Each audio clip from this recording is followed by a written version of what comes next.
ఇప్పుడు వచ్చేసి మనం 5000 సంవత్సరాల చరిత్ర కలిగిన పాండవులు నివసించినటువంటి గుట్ట కచ్చాం. ఇక్కడనే మల్లన్న దేవుడు కూడా పుంజితం ఆడుకున్న ప్రదేశం చూపిస్తాం. ఈ ప్రదేశంలోనే మన మల్లన్న దేవుడు ఆటలైతే ఆడుకునే స్థలం అయితే ఇది. ఈ ప్రదేశంలోనే ఆటలు ఆడుకునేవారు. ఇక్కడ కాస్త ముందుకొస్తే ఇక్కడ మీరు భీముని పాదాలు అయితే చూస్తారు, కనిపిస్తున్నాయి చూడండి, బొటనీల ఆకారంతో.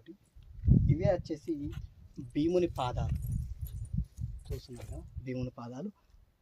ఓకే, ఈ యొక్క వేలాల గుట్ట ఇదైతే దాదాపు కొన్ని వేల సంవత్సరాల చరిత్ర. మరియు కింద ఉన్నటువంటి శివలింగాన్ని పాండవులు వాళ్ళ చేతులతో స్వయంగా ప్రతిష్ఠించడం అయితే జరిగింది.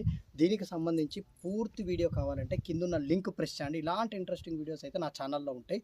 దీని పూర్తి వీడియో అయితే చూసేసేయండి. ఇంకెందుకు ఆలస్యం, నా ఛానల్లోకి వెళ్ళి పూర్తి వీడియో చూసేసేయండి. చూస్తున్నారు కదా, ఇవే వచ్చేసి పాదాలు.